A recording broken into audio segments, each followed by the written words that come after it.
A pleasant day, everyone. I am Rodelina Tado. Together with my co-reporter, we have Mr. Ezekiel Gonzaga. And now we will be going to discuss with you the Chapter 4, Lesson 3, which is the assessment in teaching writing. Now, what is assessment? According to Tomkins 2008, assessment is central in the teaching learning process because it provides evidence of learning and informs the teacher on the course content that needs reinforcement or reteaching. However, with the complexity of writing and the diversity of writing outputs that the students turn in, teachers often do not prioritize writing assessment. Tracking the written outputs of the learner is not only tedious but also time consuming on the part of the students. They would get demotivated by the feedback or the red, which is the correction. Therefore, when we assess a writing, we focus not only on the outputs but also on the writers. First to discuss is assessment in the context of teaching writing. It is important to review our understanding of writing as a product and as a process, writing as a formative versus summative evaluation, and assessment versus testing. First in line is product versus process. A valid assessment of writing, according to Calfee and Miller 2007, taps both product and process because we need to know a writer who demonstrates linguistic fluency but lacks the depth in discussing the meat of the topic from one who has a good grasp of the topic subject but commits some flaws in syntax and structure. Now, to assess writing as a process means looking into the student's ability to observe proper mechanics, correct sentence construction, coherence, and cohesion. On the other hand, to assess writing as a product is to look into the student's ability to produce written outputs that are audience and purpose driven, credible, and substantive. Next is formative versus summative evaluation.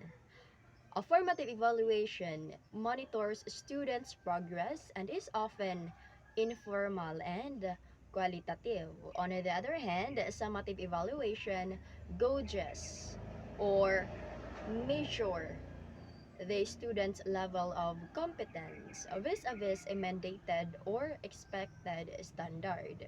While summative evaluation is often a challenge for the teachers who handle heterogeneous classes with different background and abilities. And the third one, we have assessment versus testing. Assessment is more favorable than testing, right? Because it takes into account the context of the learners and find ways of helping them forward. On the other hand, we have testing. Testing, it is associated with the traditional, like for instance, we have the multiple choice type. It gauges learners' level of competence.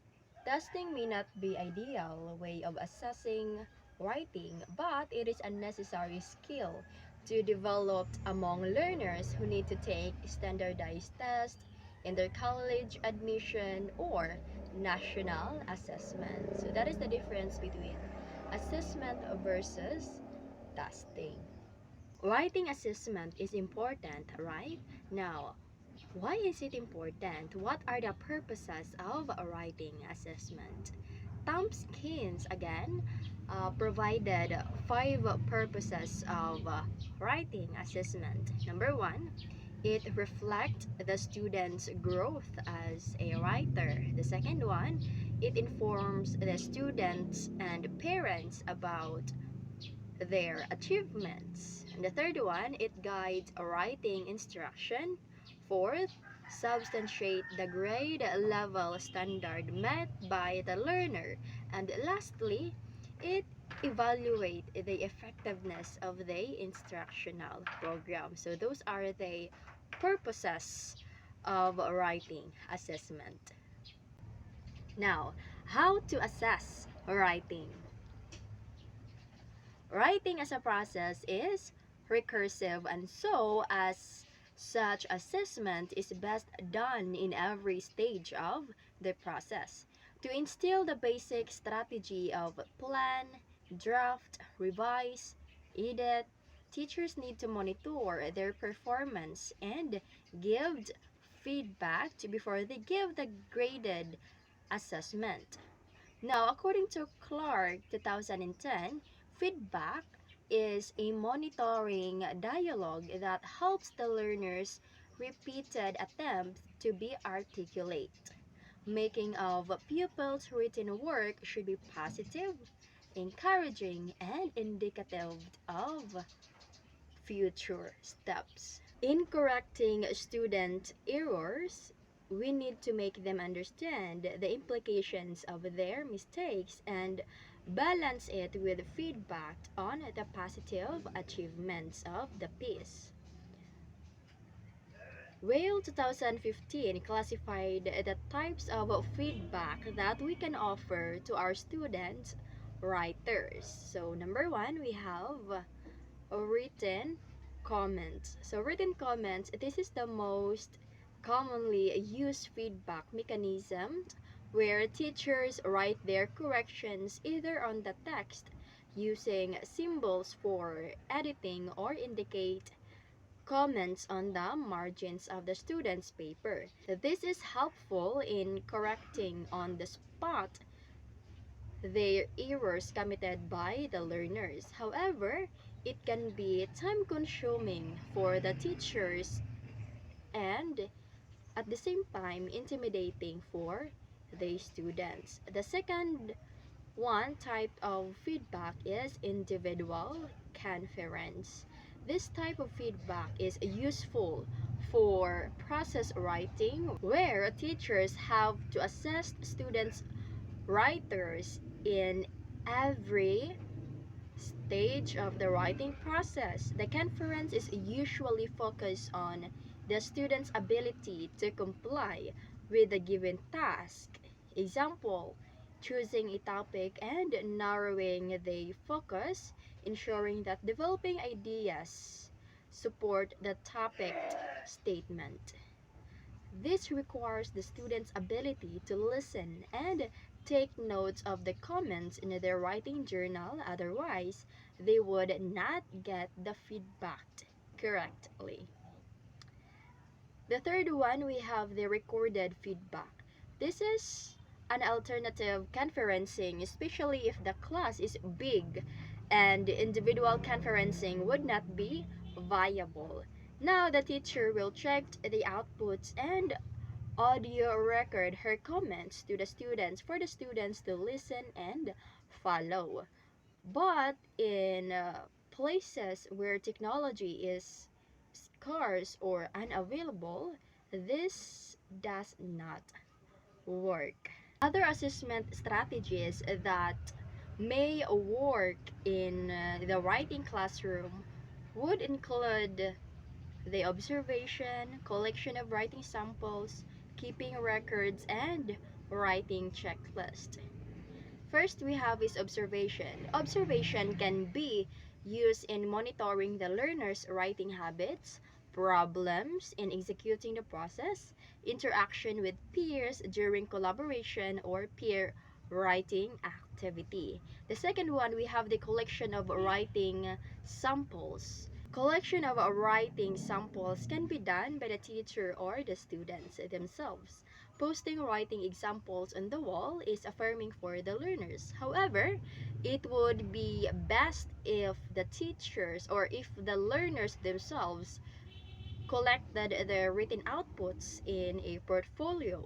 The collection includes the draft and the final outputs, as well as the ones they consider as the worst and the best written output. The learners can reflect on their development as a writer. We have anecdotal. Anecdotal records note down the teacher's comments on what they have observed or read from the students' outputs as evidence of learning. And lastly, we have a checklist for the students and teachers to assess if the outputs have responded to the given prompts or defined objectives.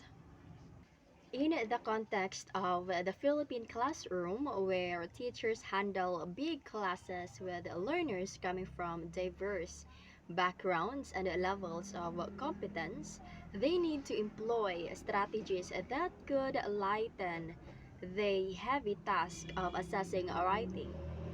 Some of these are focus on a specific aspect or competency. This is according to Harmer 1998.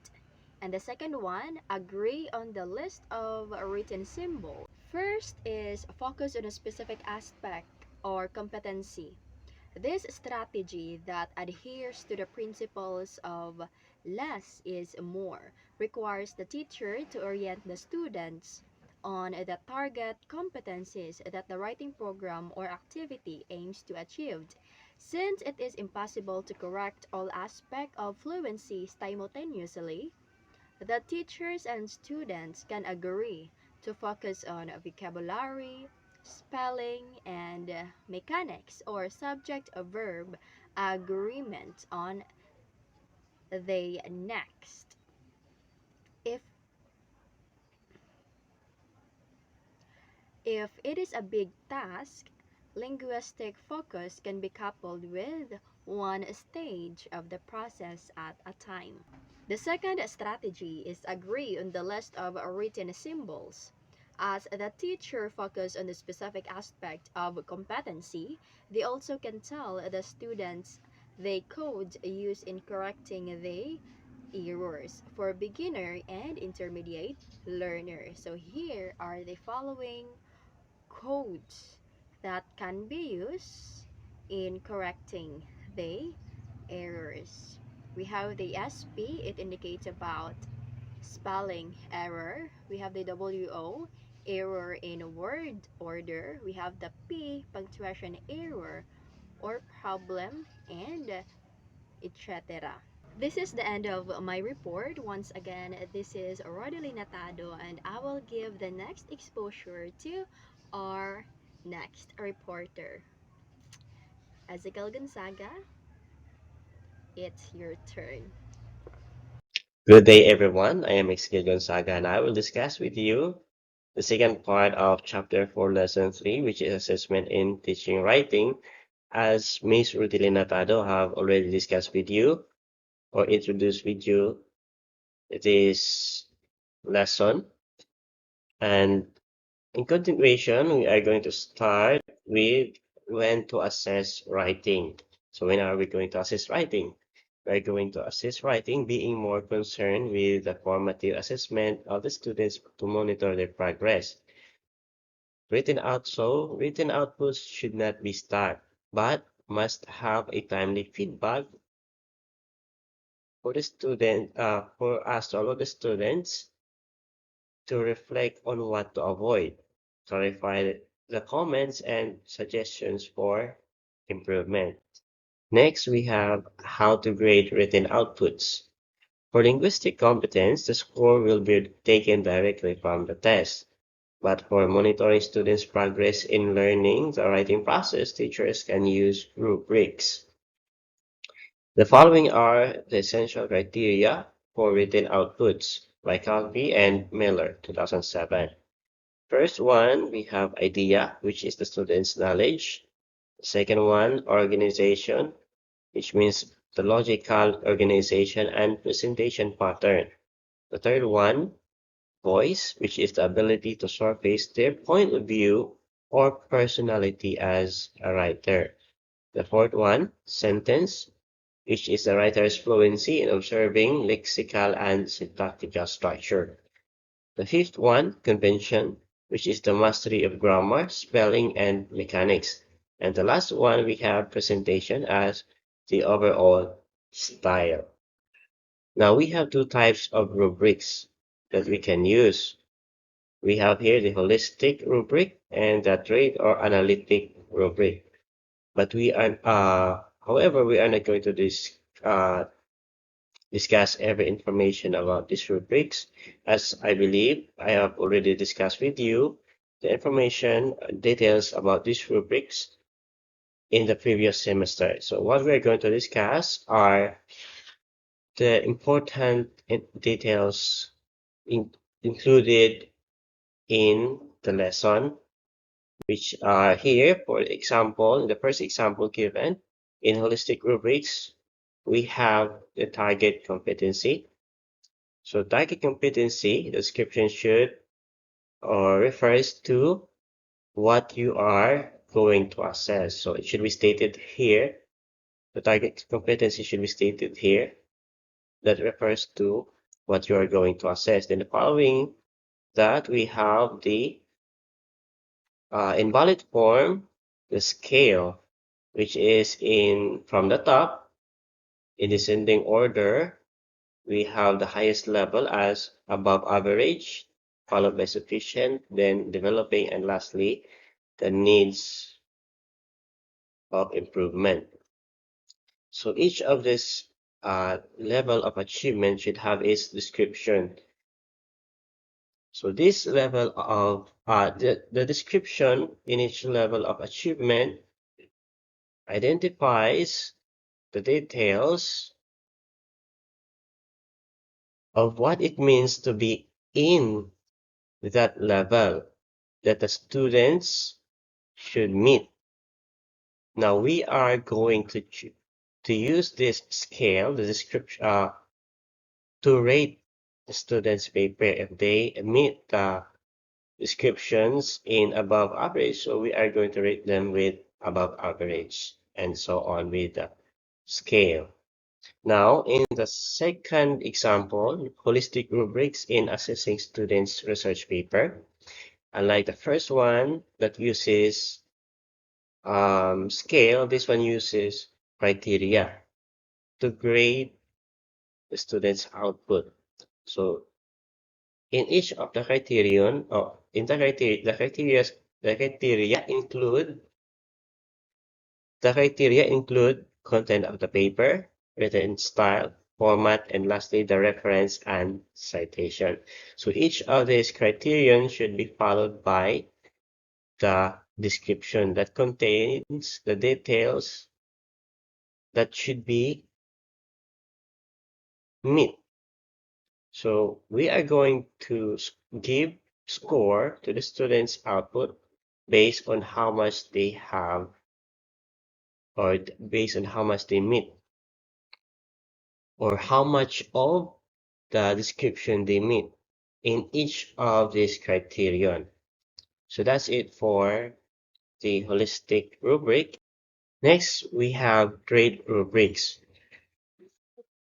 Grade rubrics for research paper uses rating for scoring. So we have here rating from a rating starting from the lowest, which is 1, and the highest is 5. And each of it has its description. The lowest, which is 1, means that there is an attempt to comply with the item, but it's seriously flawed.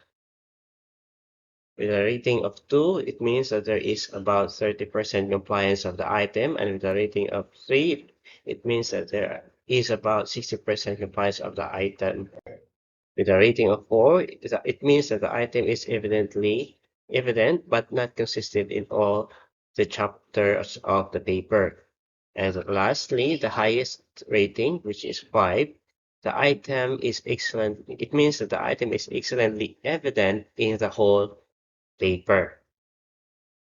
Now, here is an example of analytic or trait rubrics for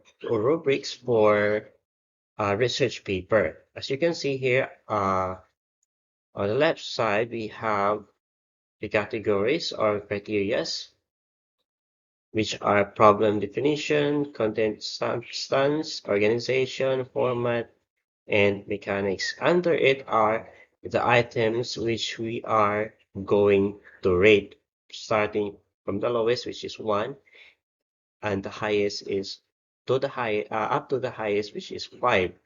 Now, the rating format is in a form of checklist. This is for the convenience.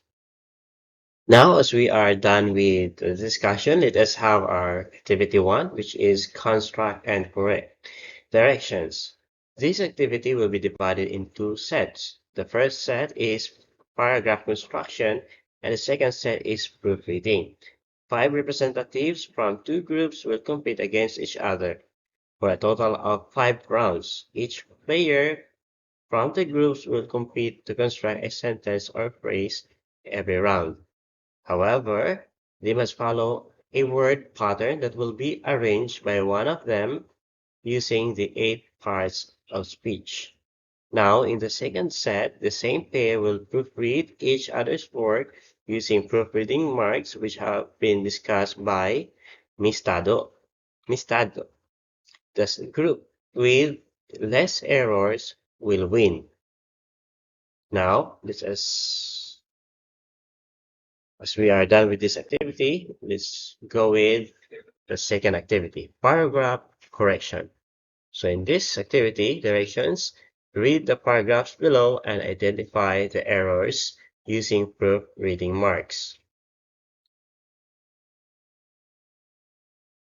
Now let's say you are done with this. We are done with this activity. Let's proceed with the next slide. Here is the answer. Okay, next will be the assessment, modified true or false. So the direction states answer the following items as follows. A, if only the first statement is correct. B, if only the second statement is correct. C, if both statements are correct. And D, if both statements are not correct. Okay, here is number 1, number 2, number 3, number 4, number 5, number 6, number 7, number 8, number 9, and number 10. And here are the answers. Okay, so that would be all. Thank you. Class dismissed.